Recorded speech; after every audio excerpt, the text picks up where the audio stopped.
there is a game to be played. Mm-hmm. And the game to be played is a game of almost life, but when you concise that life down into work, Yeah. it's almost like you are a restaurant. Mm-hmm. Nobody cares about your food until they know about you. All right, so welcome everybody. We have a guest today, my buddy Brian Liu. He's going to be here and he's going to be talking with us about work and his experience. And we're just going to banter a little bit about this whole idea of work and future of work and things like that. Welcome, Brian. Thank you, Jason, for having me. Most welcome, most welcome. Maybe you can share a little bit about yourself. Sure. First up, why the accent, right? That's usually the question.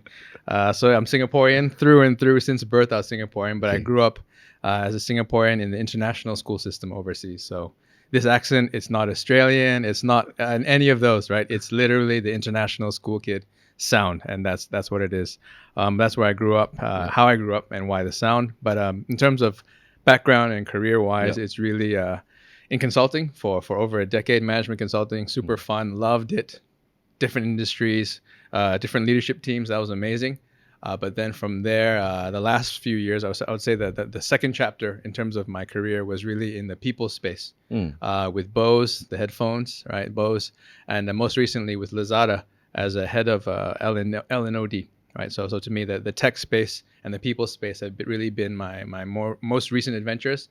And to me, that sort of pushed me into, I would say, my third chapter, which is now where I'm really just wanting to focus on the causes and the areas I really believe in, which of course is in the future of work and in leadership and people development. Awesome. I always know you as a person who is extremely keen on the learning pillar and also the leadership pillar. So today we've got a lot to talk about. Let's do that. Okay, so first thing, I usually get comments on TikTok and all that, and one of them, a lot of times they say the same thing.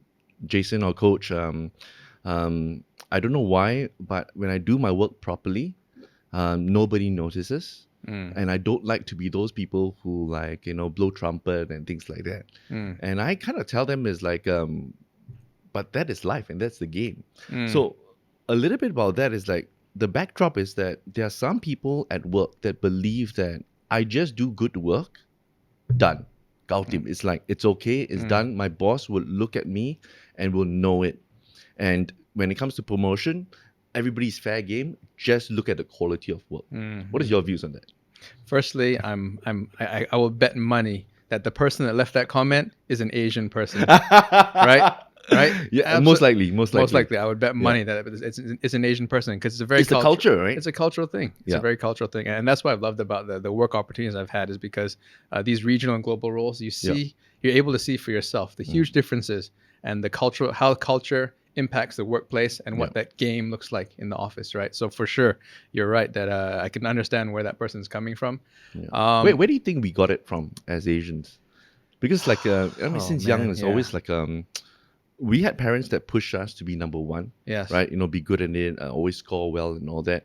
We never had a parent that don't talk. We never had a parent that don't talk. If you think about it, we all had people that pushed us.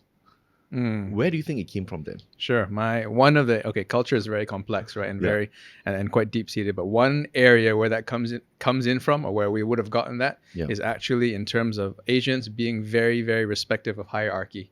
So even though our parents never said it, talking back to them, right? Not allowed, right? Being really big on what you've done or your point of view. Yeah. No, they're not big on that. You listen to me. Exactly. I'm your parent. I know more, right? Yeah. So therefore, this whole, in a way, it's quite suppressive. And that whole suppressive, respect your elders, know your place, that's part of where, to me, built into that sort of ethos that commenter made where, hey, I just put my head down, put your head down, be a good boy, be a good girl, do your work. And that's what it means to be a good son or a good daughter, right? So that's definitely translated into adult life and therefore some of the challenges that commenter is facing. So that's part of a very complex way that it's sort of come into the ethos for a lot of Asian professionals. Yeah, totally agree. What do you think of, I also think that another layer would be the education system.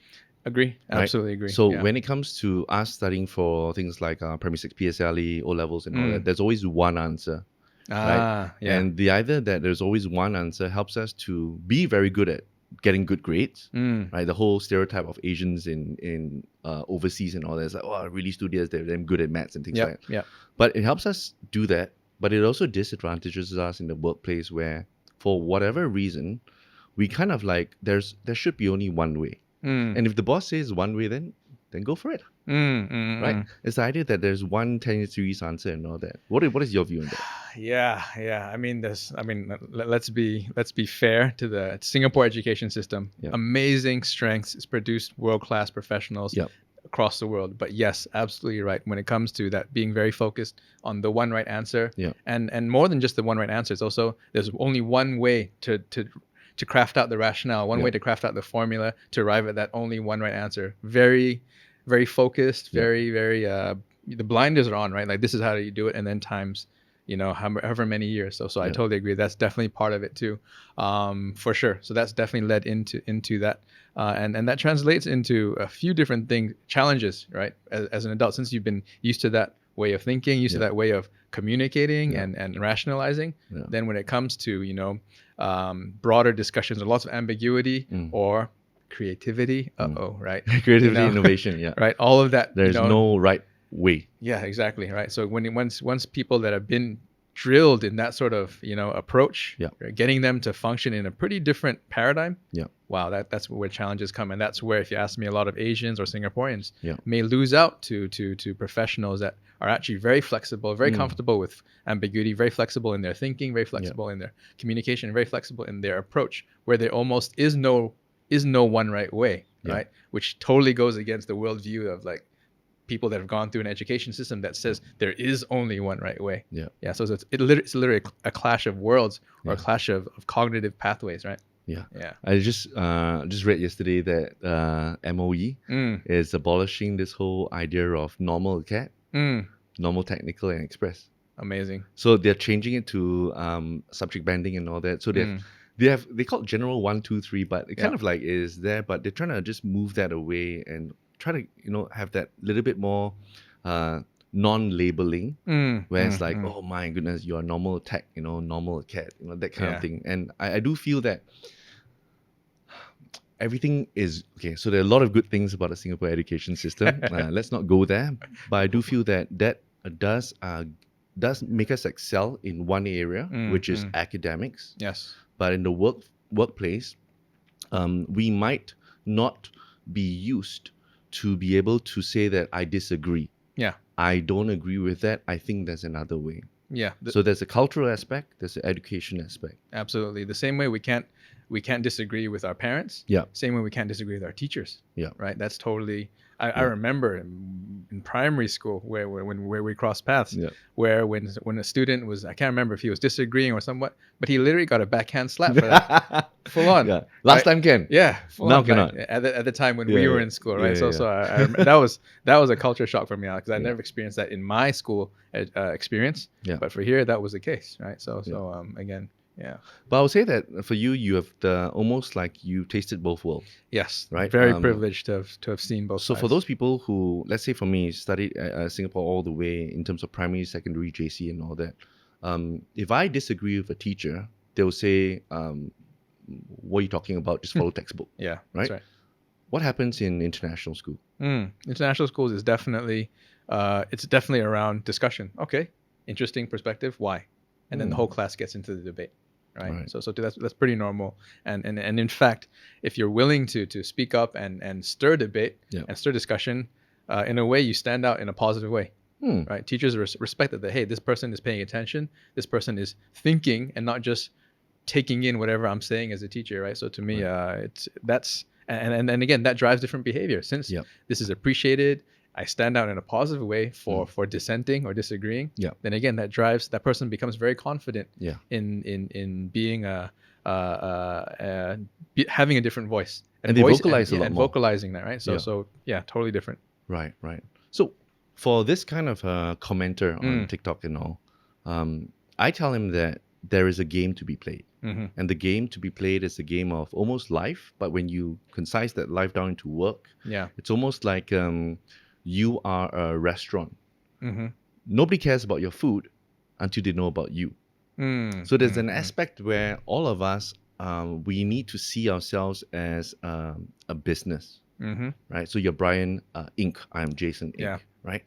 And when we see ourselves as a business, we cannot put away the lifeblood of the business, which is marketing and branding. Yep. Right? So there's a huge part of marketing and branding where every business needs to do. And if any business owner knows that if you don't do marketing and branding, you're gone. Yeah. Totally gone. That's right. What do you feel about marketing and branding when it comes to workplace? Is there a place for it in the workplace? Yeah, no, totally agree. Where I've experienced it firsthand as well. And I think maybe why some people have some difficulties around that. One, it goes against the Asian culture of speaking up, marketing yourself. That's one, right? And I think it's the humility part also, right? So it's like I like the idea of respect, and respect gone overboard is it's like tail between your legs kind of compliance. It's almost like a bit strange. Yeah. Yeah. And with the tail, that's a good image, right? With the tail between your legs, the image you're giving off isn't one of confidence. Yeah, it's not. Yeah, you don't feel reliable. You don't feel strong. You don't feel intelligent at all. Yeah. You feel like a dog that's being obedient and ready to do whatever you say, right? Yeah. But coming back, so it does show non-confidence, and for a lot of things in the workplace, if you don't have that confidence, the funny thing about it is like human beings, the human nature is that if you're not confident, you're proposing something to me, I will question more. Exactly. Right? If you're confident and you propose something to me, it's like, okay, I think this guy knows his shit. Yep. Let's go for it. Yeah, exactly, right. So to me, I think coming back to what you mentioned about that, I think part of the challenge that some Asian professionals, and I hear this too, right? Very similar to the comment that you had, was that I don't want to play the game. Yes. I don't want to play the game. I don't want to play. I want to just do my down, work. do my work, right? But to me, I think that's part of the challenge, and that's why when I do talk to coachees or people I'm working with around this, I don't use the word game. In fact, I use the word, these are pragmatic realities. The pragmatic realities of the workplace are this: if people don't see you, hear you, or feel that you're confident or feel confident about you, right? Then again, then they will look to someone else. You will not be the go-to person. You will not be the one that they see as a peer or as a peer leader, right? So therefore, promotion will also be challenged. So to me, if we can change the framing, change the narrative, that this isn't the game that you have to play, but instead these are the pragmatic realities that you have to engage in, right? To achieve certain career outcomes, salary outcomes, right? Then you need to engage with these realities. So I think the framing helps. It is a game to me, similarly, right? It is a game because you are playing, you are having to think about which piece, strategize, all that sort of thing. I get that for sure. But maybe the framing and of the words around it may help people decide that, okay, I'm willing, or I'm now that I've heard from Coach Jason, I've heard from Coach Brian, I will engage with these pragmatic realities. Yeah. I personally like the word game. Sure. And the reason why is because different companies have different games. Oh, absolutely. Right? So you if you go to a basketball kind of game and you try to kick the ball, you're out. Right? If you go to football, you try to play with your hands, you're out. So within the game, it's almost like so I need to know the rules. And within each company, there is a currency where you get brownie points. Whatever the brownie points is, some people, the brownie points is staying late. So everybody stays late. Hate that. I hate it, right? So it's almost like who has more OT, who burn more weekends. That is wow, amazing. You're good. You're dedicated. Yeah. But in some companies, it's more of maybe it's the idea of you're doing work that's outside, so stretch projects. So a lot of my clients, especially MNCs, yes, you do your own work, but when you do your own work, you're just normal. You're average. If you don't do stretch projects, which is like, I'm going to try to volunteer for this, volunteer for that, nobody notices you. So the idea is some companies' currency would be stretch projects. But all this is actually trying to brand yourself to say that, oh, yeah, I know Brian. He did this, he led this project, he did this. On top of whatever shit you're trying to do, you're paid to do. Yeah. So one of my, all these things can look like a waste of time to people. So one of my buddies, Neil, he is in Grab, and then he does all the work with university students coming in and all that. Yeah. And he says one thing is that he shared with me that, what did he share? He shared that your work is from 9 to 6. Your career is from 6 onwards. That's So nice. so the idea that so even some people is like, oh, do I want to hang out with my colleagues, or my boss is asking me to go for drinks or go for dinner? Then it's like, because there's a lot of people who feel that they feel that I'm paid to do work. Yeah. Why must I do all these extracurricular activities Yep. to just be seen? Mm-hmm. And it's almost like they find it unfair Yeah. to a point where they feel that it is unfair. Everybody should actually kind of lower down. Mm-hmm. So it's almost like they need to know that just this is the way of life Yep. within this company, and this you need to brand yourselves. Mm. Have you? We all probably had examples of people who were not very competent, Yeah. but got promoted, Yes. right? Yes, for sure. Just because they know how to play that, they know how to play that branding game. Yeah. What would you think about when it comes to some of the moving pieces of branding a person? Let's say in an organization, what would that look like? Sure. Yeah. So I think the those that those that we feel are that we may have perceived are incompetent, right? Yeah.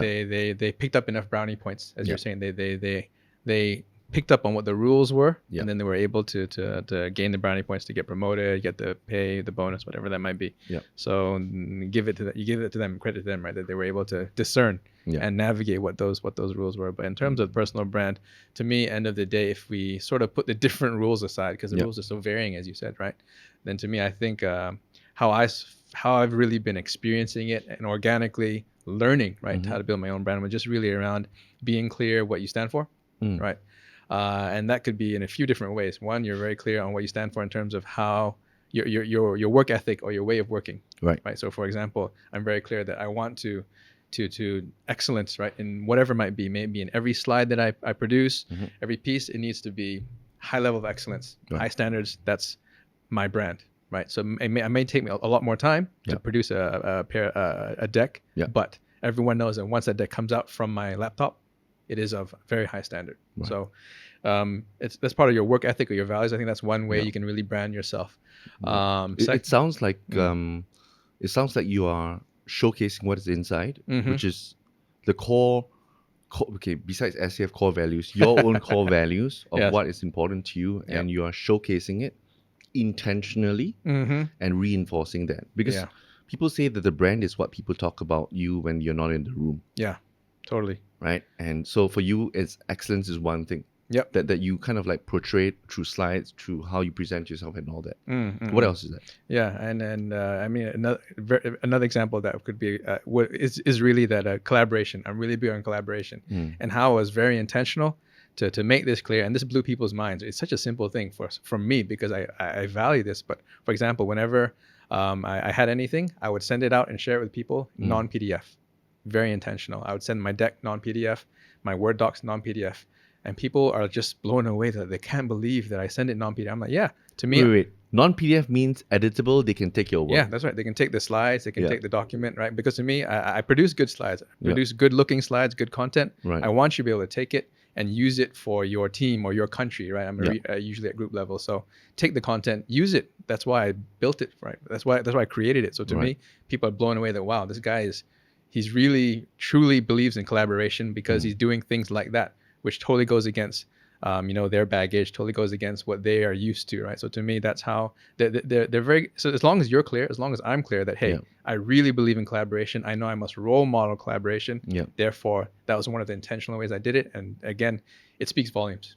People will pick it up, especially if it goes against the norm. In this case, the norm is people are usually a bit more cagey. Keep all their stuff. Right? Why would I want to share something that I put in 20 hours of effort with somebody that they can just take it and take credit? Yeah. So sometimes people will look at, probably some of them will look at you as like stupid. Yeah. Oh, I'm sure. Totally stupid. Why? Sure. Yeah. And then I'm just going to take credit for it. And then I'm not going to say your name at all, but I'm going to do it. But the thing about it, the funny thing is that you're standing for your brand. You're standing for your value. That's right. That's right. So to me, there are tangible ways to exactly what you're saying, manifest or externalize what you believe in internally, right? So to me, that's an important thing that people can do, right? Whatever level they are, even if you're a fresh grad, you can do this. But the main thing is first be clear what you stand for, what it is you want to externalize too, right? I want to externalize, excellence. I want to externalize collaboration, right? So again, But that's because over the years I've become very clear. That's what's important to me. Yes. That's what I, big word, value. That's Yeah, what I value, yeah. right? The funny thing is that when I coach some of my clients about careers, within passion, so I believe in this framework. You want to get the highest pay, you need to be world class. That means you need to produce the highest performance. You want to get the highest performance, you need to outwork everybody without losing steam. And the only way you can outwork everybody is in areas where you're passionate in, most passionate in. Yep. That means when everybody is like, oh, okay, I'm done, you're still researching and all that because there's some inner force that drives you. Some of us is design, some of us is people, whatever it is. Yeah. So when it comes to passion, within passion, there are 3 pillars that I've defined. One of them is strengths, things that you do naturally. Yep. The other one is interest. So I got an interest for music.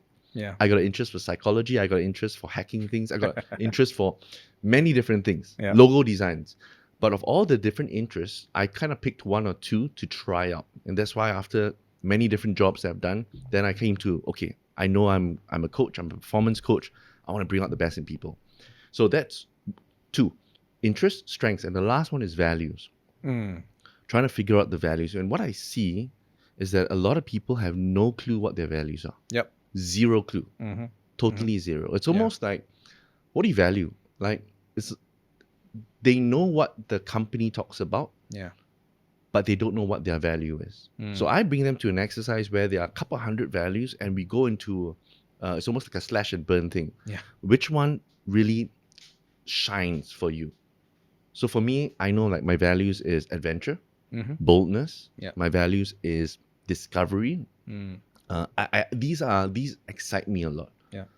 How do you figure out that your values was excellence and collaboration? Because it is tough. Yeah. No, it is tough, and you're right. That's probably, being clear on being self-aware on what your values are. Yeah. Is probably a big distinction between those that are successful and those that are not. Yeah. Right. Or between those who are very successful Yeah. and those who are mildly successful. Right. So I think that's a really good. That's a very clear line that we could draw across the globe, right, and divide the population into 2. But for me, how did I discover that? Is it like by chance, or is it like do you sit down one day looking at the yonder and like, you know what, shit, this is my values? Yeah. No, definitely didn't do that. No Apple and no just staring out that way.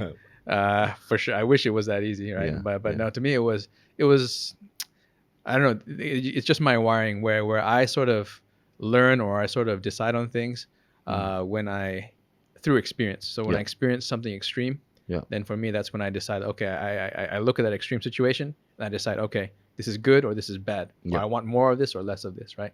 So to me, in my upbringing or my schooling and work exposure, that's where I saw, right, people being cagey, people of privilege or of network, right, versus those that do not have those networks, do not have those opportunities, right? So for me, looking at a lot of these sort of macro societal sort of experiences and differences, that's when I decided, okay, is it right that the elite or those with networks continue to have that sort of privilege, etc. I was like, no, that's not right. So for me, I want to, whatever privilege I do have, I want to make sure that I just share that knowledge, share that content. And therefore, to me, that's how I arrived at collaboration. Knowledge sharing or learning is such a big thing for me, because to me, more knowledge is shared, more networks are shared. The more you share, the more everyone wins, right? So to me, that's how I've landed on collaboration, on learning being very important and very key themes to who I am as a professional, my personal brand, right? So to me, it's usually when I'm thinking about things, it's more thinking about what's right or what's wrong from my perspective, right? What's right, what's wrong in the world, what's right, what's wrong in this interaction that I see, what's right, what's wrong in how this policy was decided. And that's where I decided, okay, by looking at that, then I decide where I land, and that's what I value. So to me, it was sort of that way. Yeah. I guess some people, right, just haven't needed to really have those sort of evaluations or have those sort of discussions with themselves. Or two, again, it can be culture, where again, what's right is to put my head down and just do and just listen.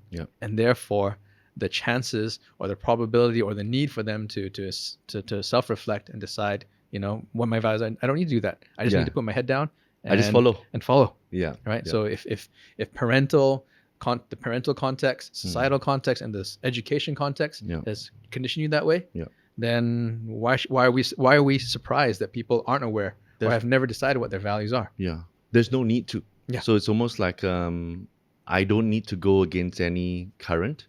I'll just flow with the river of life and just take it away. Exactly. Take me away and all that. And we know so many people that are just flowing, right, with life, and pros and cons of that as well. Yeah. Anything else about branding that you feel about?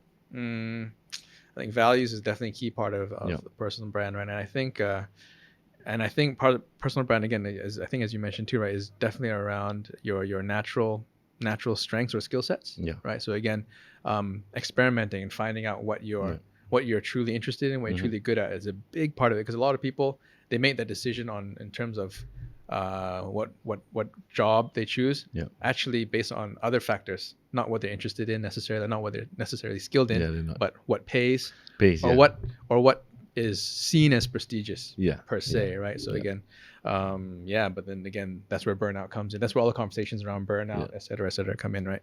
Yeah. So to me, I think the in a way, to have a personal brand, you need to be brave enough. Well, firstly, self-aware, but second, brave enough to decide that this is what I enjoy.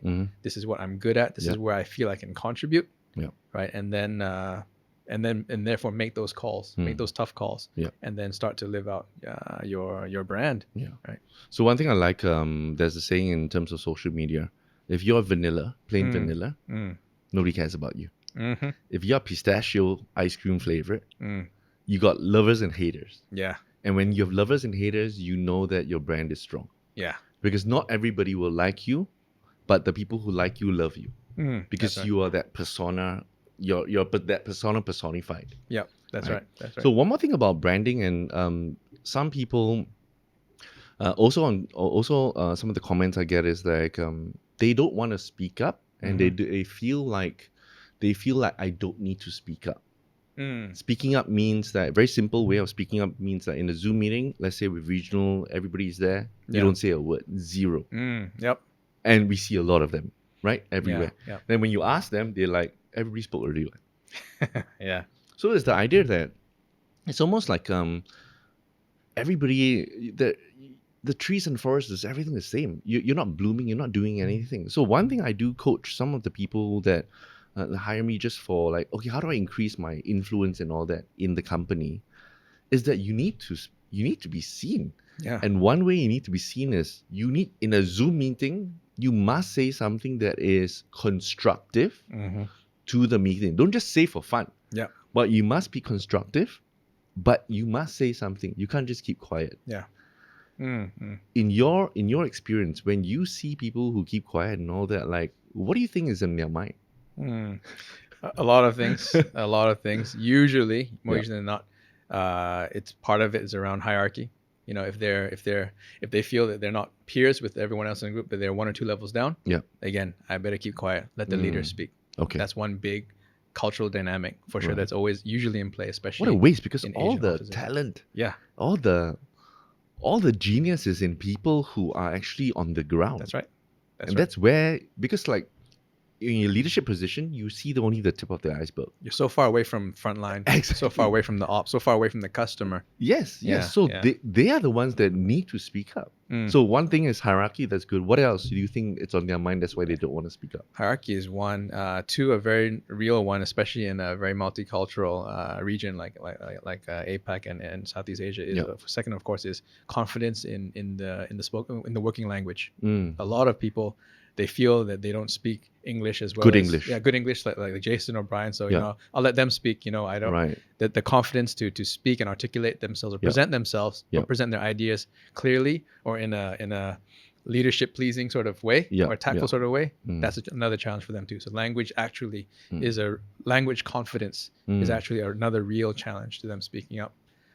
For sure, especially I've seen that a lot in the regional offices, the regional Zoom calls. Actually, the regional Zoom calls is a good one because usually there's the group, and then there are the local countries. So, for example, Lazada or Grab, right? HQ is here in Singapore, and then on a Zoom call where the other Southeast Asia countries dial in, of course they're just Thailand, Indonesia, and all that. They're sort of just going to sit back and then listen to what the group leaders at Singapore are saying, whatever Right. nationality, but they're from group. We're just subsidiary, or we're just one of the local offices, right? So again, that power dynamic, again, very real, which also causes a lot of those in local office who have fabulous local insight, Yeah. right?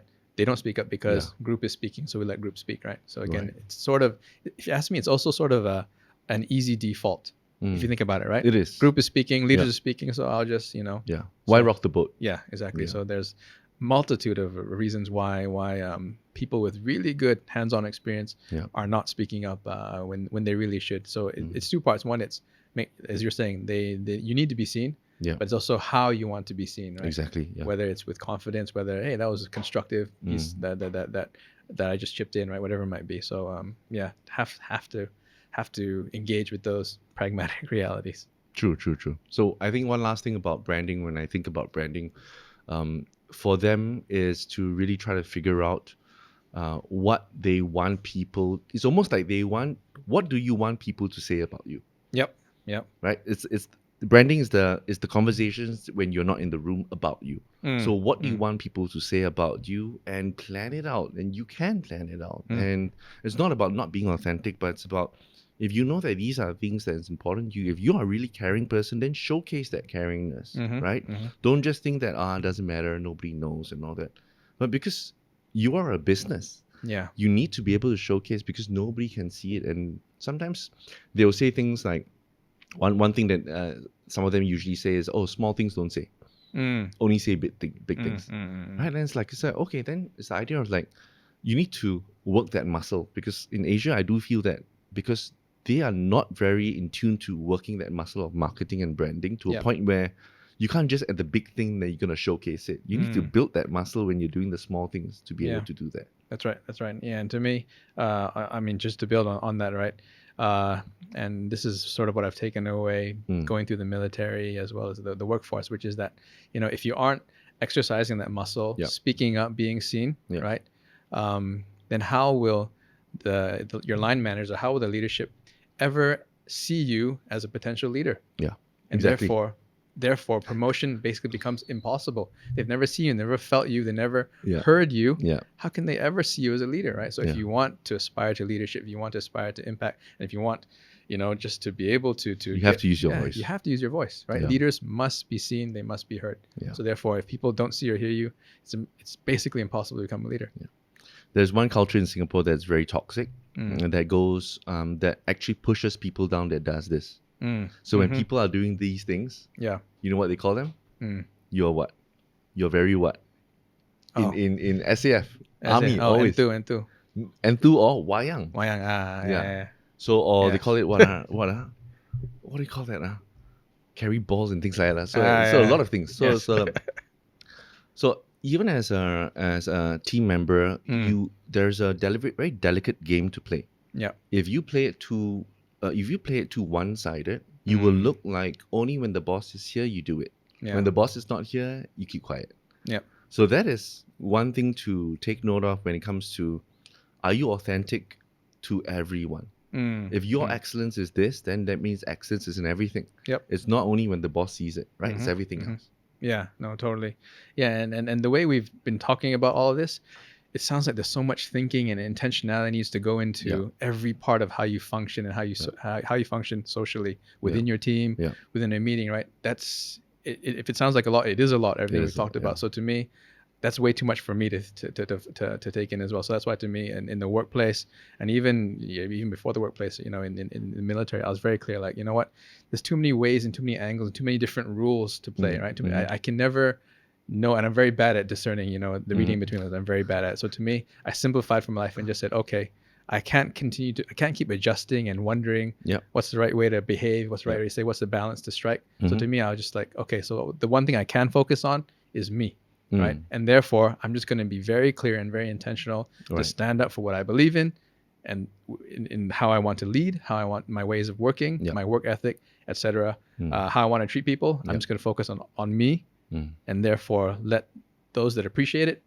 Let those that have issues with it, let them carry on. I just can't deal with the rest. Right. So to me, that's why I'm in a way very introverted or very inward focused to just be intentional to externalize whatever I'm thinking and believing, and let everything else just sort of play out. And of course it has been positive for majority of the time, but it has been negative too. Where, for example, and this is quite in more recent years, where exactly what you said earlier, right? Work is 9 to 6, and your career is 6 to everything else, right? Onwards, But to me, I do a lot of extracurriculars, as you say, right? In the community space, I'm very much into youth development, speaking, speaking for at schools and whatever it might be. Mentorship, right? and all that. Mentorship, Right? all those spaces. And I've gotten feedback in the workplace where some people have said that, hey, I keep seeing Brian doing this in the community, and they said, I think he works harder outside than in the office. Oh my goodness. Right. Yeah. And stuff I'm doing that they see outside, it's good things, it's noble things, it's contributing back. Yeah. But people still want to jump on that and use that against me, right? Yeah. I can't be bothered, right? I can't. Should I then not be so Yeah. open? Should I not be involved in community out of fear of what those people might say? That's insane, right? So to me, just don't think about the rest. Just focus. Right. As long as you have good conscience about what I'm doing, it's a good thing, it's a right thing, or it's a helpful thing, then just continue doing that.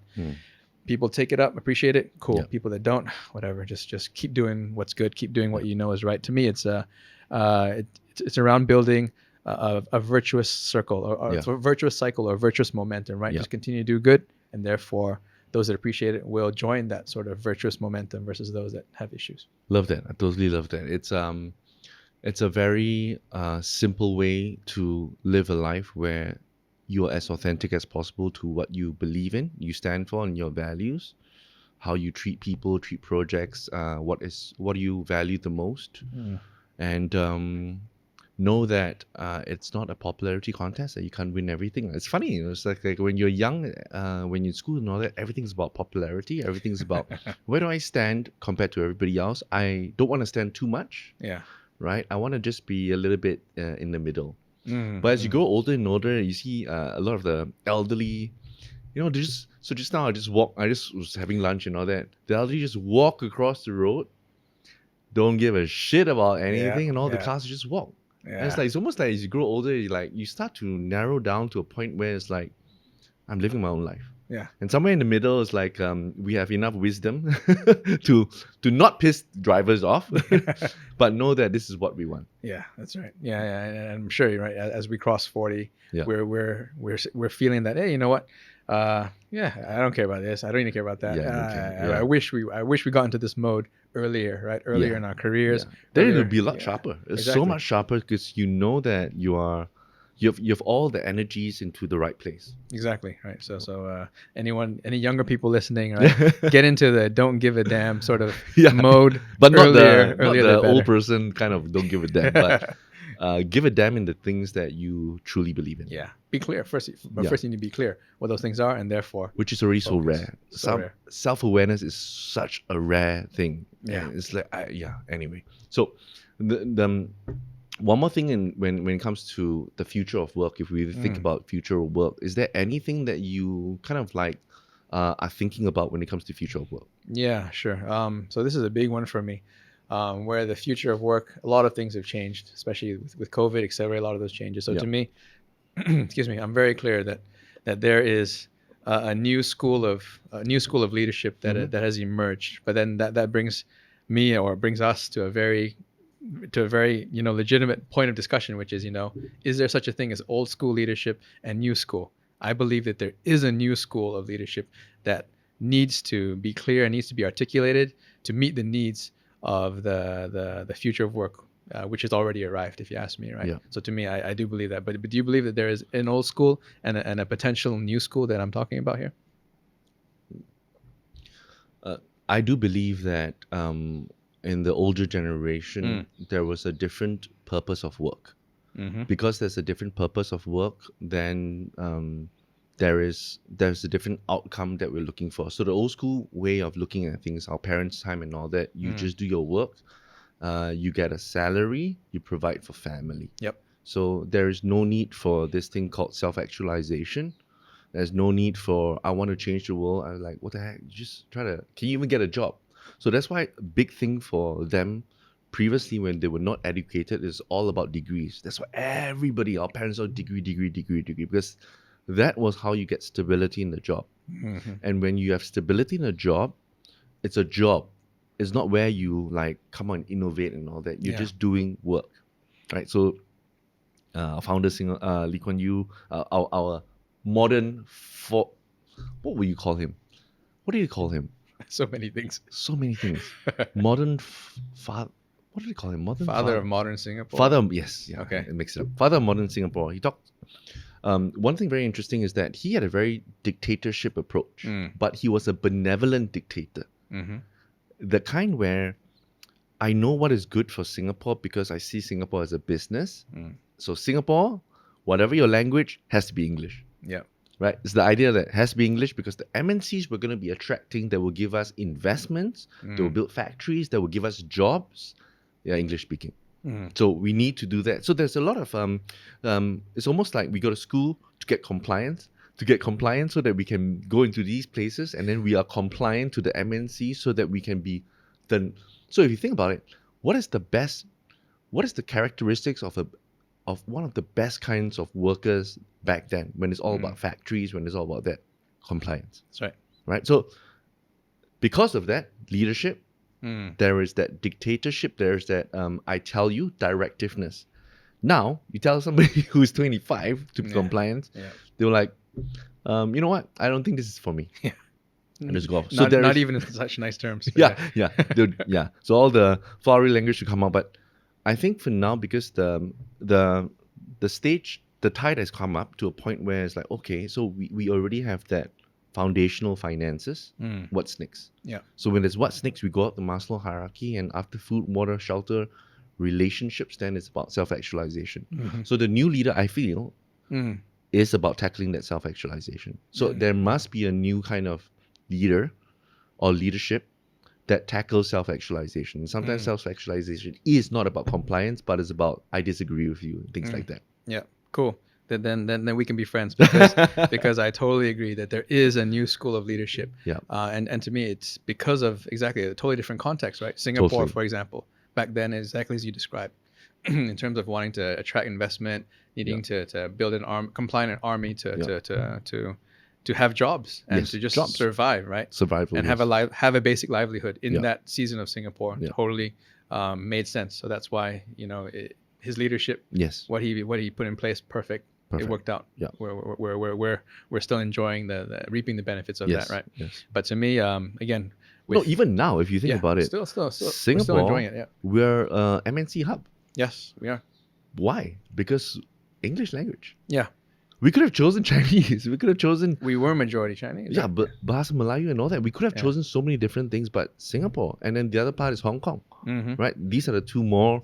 In terms of Asia, Southeast Asia, and all that, these are the two hubs. Yeah, so totally. We are still reaping that. Totally still reaping, and that's why we're very blessed to be born. We here. are super blessed. Yeah, but where was I going? Yeah, so in terms of, but again, so things have evolved, right? Things evolved. The work context, the future of work context is obviously evolved, especially with COVID accelerating that. So to me, I'm quite clear that the future of work, the demographics, right, of the more junior people coming to the workforce as well, right, have very different, not even expectation, but have very different requirements from their leaders, which did not exist before. So some of so to me, this is what I'm describing now. What new school leadership is. Old school was, like you mentioned, directive, all those sort of things. But there are still, and leadership gurus will say, right, that there are those seminal or foundational competencies or practices around leadership, maybe around influence, around communication. Those seminal pieces, those stay. Those are foundational, right? All leaders must have whatever time and era, right? But to me, the new skills, the new competencies or new requirements, if you ask me, of new school leadership, I think 3 that I can easily articulate, right? 1 for sure is around so all new school leaders, right, or leaders that want to thrive in the future of work. First up for sure is that they need to definitely be understanding around DEI. They have to understand what it is, what it means to people. What does DEI even stand for, right? So because again, the staff that they'll be working with, the ESG macro trends that are coming, right?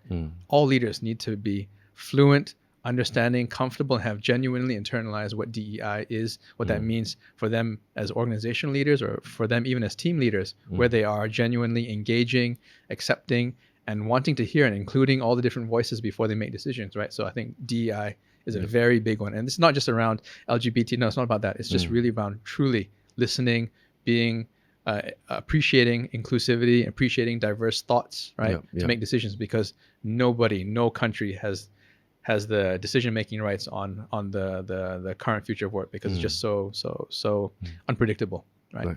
And just to help people understand what DEI means. Diversity, equity, and inclusion. Yeah. Right? So diversity, equity, inclusion.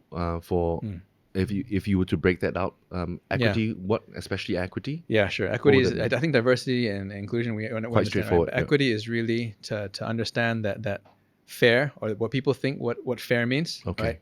It's not the same meaning that as a leader, I can't treat my people fairly. It sounds crazy, right? But no, I need to treat my people equitably, meaning that, hey, some people, they are strong in certain areas, so I don't need to spend too much time with them on that. But others are weaker in certain areas, so therefore I need to spend a lot of time with them. Does it seem fair that I'm spending so much time with this staff, but so little time with that staff? Right. No, it's not. I'm actually meeting specific needs. So it's like equitable. So that means like overall, it makes sense. Yes. But when it comes to, if you count units of effort, it doesn't make sense. That's right. Exactly. Okay. Right. So it's to me, it's a sophisticated and advanced and evolved and matured version of what fair means, if you ask me. Okay. Right? Okay. So all leaders need to understand what that is, right? Especially because with the ESG macro trend coming in, where that's a big part. So again, all leaders need to understand that and fully internalize it and accept it, right? That's one.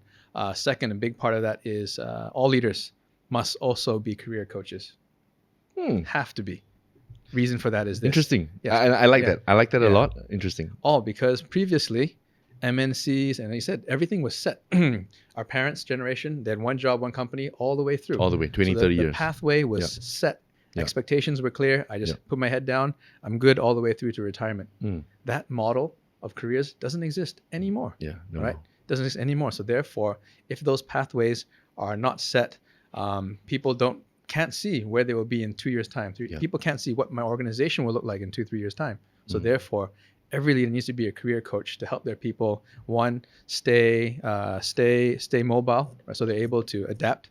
Right. I need to continue to upskill you so that, if the organization does pivot, our business does pivot, me and my team can pivot and adapt along the way. Right. So, from a career perspective, from a skills perspective, right. So for sure.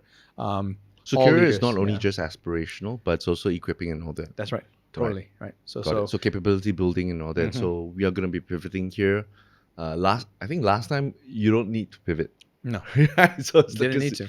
You kind of like same thing, same old things like that. Doesn't exist, right? That model does not exist anymore. Now the pivoting is like so fast. Yeah, exactly. I've had colleagues in the tech space where they've had 5 different bosses in 1 year. The first year of working in that tech company, they had 5 different bosses, and it wasn't because one boss left. No, it was literally because team changed, structure changed. Yeah. Right. So it wasn't even around attrition. So that's just the pace and the modern day context, and it's only going to accelerate. It can give a person so little stability to kind of like your lighthouse true north and all that just keeps changing. Yeah, exactly. And that's going to be the norm. Yeah. So a career coach, I like that a lot, because a career coach kind of helps them to understand that it's almost like I am on your side fighting your battle, and I want you to succeed whatever the kind of fighter you are. Yeah. Right. If you're archer, I want you to be the best archer. If you're spearsman, I want to be the best spearsman. If you're swordsman, I want to be the best swordsman. Absolutely. But it's the idea of even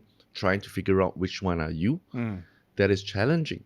Yeah. And the older generation will probably not do that much. The younger generation needs to almost discover the strengths. That's why basically for us, we are certified coaches for strengths as well. Right? The idea of like trying to figure out what is the most important, where are you built for greatness? That's right. Because if you're built for greatness somewhere, I want to be able to pull it out. And any boss that can pull it out is a boss that is great to be under. Yeah. But coming, so absolutely true. And again, as a Gallup Clifton Strengths believer as well, for sure, absolutely the case. But you brought up a good point, which to me is sort of a subset under the career coach of what it means to be a new school leader, which is that previously people would this is my boss, I'm with him, and I'll follow him all the way through. But as we mentioned, right, that model doesn't exist anymore. Yeah. So. And again, this career coach is only with you temporarily because, like I said, the line manager changes. So therefore, a good leader in new school leadership, if you ask me, is one that helps their staff anchor their career and anchor everything on themselves, meaning on the staff themselves. Yep. Because me as your line manager, I'm very temporary. I can give you guidance for this period of time. I can prepare you for your next 1 or 2 roles that I can foresee, Yeah. but I'm with you for a very short period of time. So I need you, or I need to equip you, I need to inspire you Yeah. and engage you so that everything around your career is anchored on you. You. Because Yeah. I will not be able to carry you with me, as your line manager or Yeah. as a leader, because I really think we have good chemistry. I can't do that. Right? Yeah. So therefore, as a good leader, you need to anchor everything on the staff, that they know how to develop themselves, they know how to think about their career, they know how to think about different sectors. That is where all the anchoring needs to be. Because usually before it was anchored on the boss. I'll follow him or her wherever she goes. Right. It doesn't exist anymore. Right. So that's a new development, part of new school. Yeah. So DEI, first DEI, one, yeah. career coach, and the last one, which we've passed the point of no return. All line managers or new school leaders need to be relatively proficient in workplace well-being. Must be. Right. There's a lot of talk around well-being, all these sort of different things, but to me, I'm very specific and very intentional when I say workplace well-being, because if you're able to effectively drive and deliver and facilitate workplace well-being, that's the proverbial 80% of the individual, because they're at the workplace majority of their lives. Yeah. Right. Very little time at home, very little time outside the office. So if you're able to really up the well-being and up the engagement in the workplace, that person is generally going to be happy across their lives. So to me, having clarity on that, being equipped on how to drive workplace well-being, is to me that third critical piece for new school leaders. I think this well-being thing, it's everybody's talking about it to a point where it's like it's almost like that song that you heard one time, but after you heard the 15,000 time, you'd be like, okay, so is that the same thing again and again? And I don't think that leaders are very much equipped when it comes to workplace well-being, right? So if you were to think about that, then it sounds like they need to go through a lot of learning and development themselves as a new leader. I mean, DEI is already such a big thing. Yeah. Being a career coach, you can be, oh my goodness, you can study 5, 10, 20 years to just be, a good career coach. Yep, that's right. And now well-being, where do they go to find all these things, man? Yeah. It's besides them just being a self-starter and just like, I'm just going to read up my own and all that. But not everybody is going to be good in all these things. Because most of the time people get promoted because they're just a good individual contributor. They suck at leadership, but they're good at what they do, right? Yeah. A salesperson is great at sales, but once he becomes a sales manager, he might suck big time. Yeah. So it's to learn this whole idea of people management, and within people management now we're just kind of like pulling it up into like there's a career component, there's inclusiveness component, and now there's a well-being component. Where else do you think that for a new young leader out there, where are they going to find resources, or what are they going to do? Yeah, I mean, it may sound a bit biased, but again, this is our perspective, or my perspective, right? Which is that Gallup, in terms of the strengths, right? Yeah. So once you're clear on the strengths, what you're good at, what you're really interested in, how you're naturally wired, that's the place to look at in terms of well-being. So if you know how, for example, if someone, one of their key wirings is, I'm an extremely competitive person, right? And then again, to address their well-being in the workplace or even outside the workplace is feeding or connecting with that competitive streak that they have. So in terms of well-being, what's really going to connect with this person is that they are constantly competing with themselves, or with peers, for let's say on your weekly health runs. So as long as you continue, right? So the run itself is beneficial, but what's really making them feel good about themselves, what's really adding to their well-being, is that they're actually beating their previous time, when they're beating their peers. Or their personal best, right? Exactly. So where you're good at, your natural wiring, connecting that to well-being or engagement, that's an easy place to start. So to me, you're right. The well-being topic sounds really big, really huge, really, let's say it, fluffy, right? But then again, there's a very tangible way to look at it when you're clear on the individual's strengths and when you're clear on the individual's wiring. So to me, that's what I'm talking about. And that's why I said workplace well-being, which is really connected to the individual's strengths or the individual's natural wiring. That's how you can really be very equitable to manage and engage them for workplace well-being. I like that. So one of the analogies I do give when it comes to this whole idea of innate wiring, and I'm a big believer in innate wiring, that Yep. we are kind of wired differently. Like me and my brother are totally different. Yeah. Identical twins have totally different personalities. Mm. My 6 kids all have different personalities. You know, that kind of thing. So Yeah. it's almost like the best analogy I could give when it comes to this is that as a leader, you're a zookeeper. Mhm. But your main role of being a zookeeper is that your animals thrive. Mm. Your animals feel that they are as close to home as possible. Yeah. But they're in an artificial environment. Yep. So what you would do? So this comes to equitable and all that, right? So Mm. bigger animals that need a lot of place will have more land. Mm. Like ostrich, like giraffes, they need bigger spaces. Then small little meerkats, like what was the two of them in the Lion King? Oh, no, Simba. Pumbaa, Oh, eh? yeah.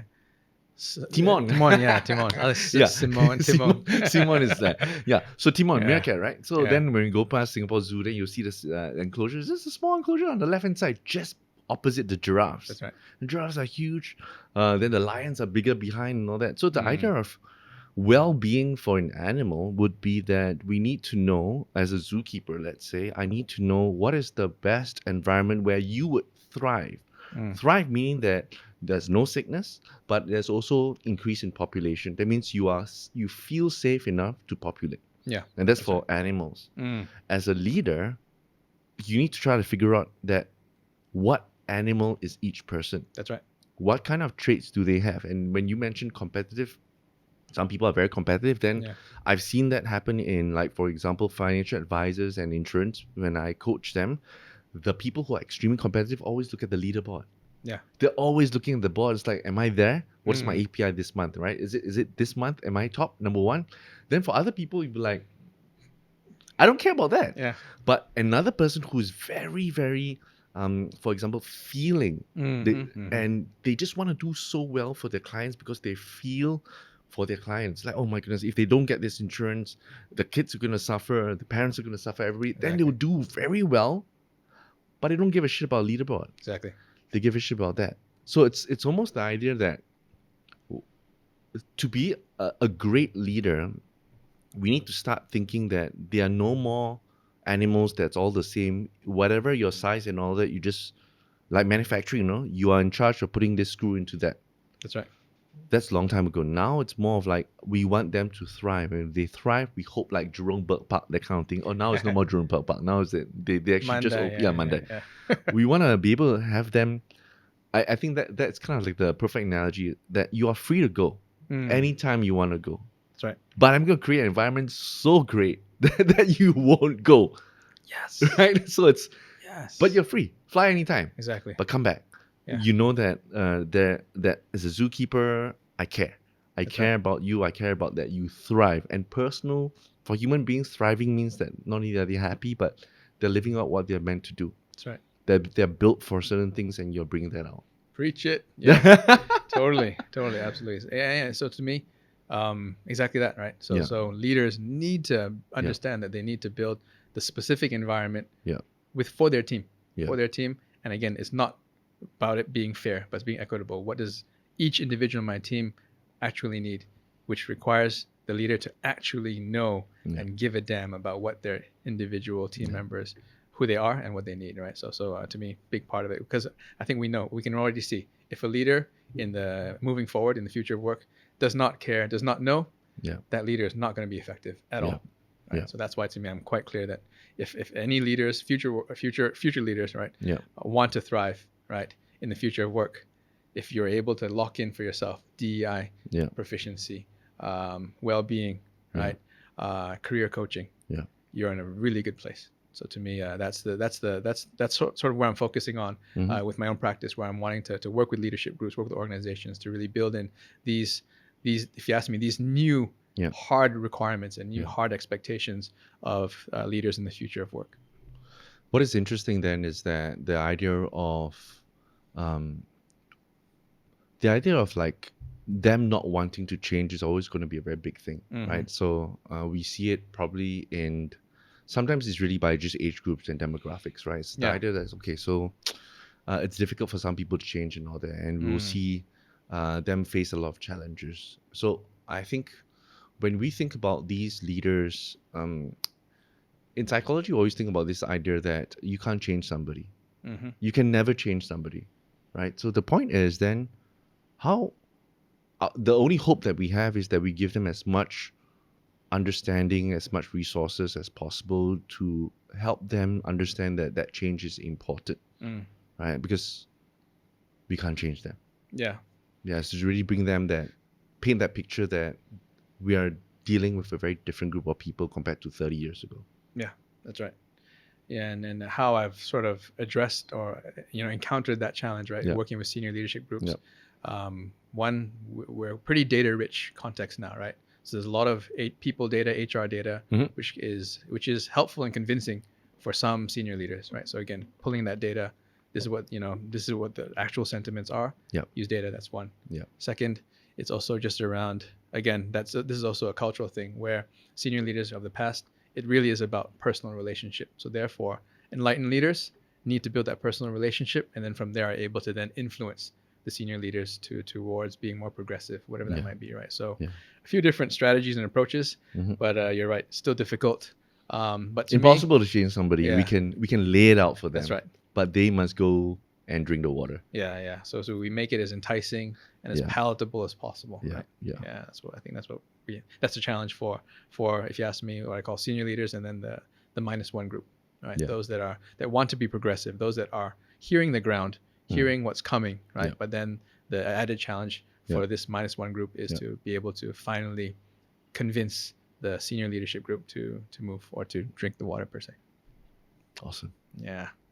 All right. So that's all the time we have today. Thank you so much, Brian, for insights. Anything else that you want to share? No, this was super fun. We should do this. Please do this again. Maybe I can set up my own studio, and then I can invite you, and then you can come over and be like, hey, welcome. I have Jason on the show today, and then we can flip this around. Yeah, we can flip it different studios, different 90-something point something, right? So I think if any of you have any questions and all that, we'll be happy to be able to see. I mean, if this is something that you guys want to see more often and all that, write down in the comments and all that. If you feel that there's questions about future of work, about work leadership, learning, and my personal passions about passion, what you're built to do, and performance and all that, do write down in the comments. We can discuss about that, and hopefully our insights will be able to give you a richer context of how you can move forward and really succeed in your own life. With that, thank you so much. Thanks, Jason. Thank you for your time.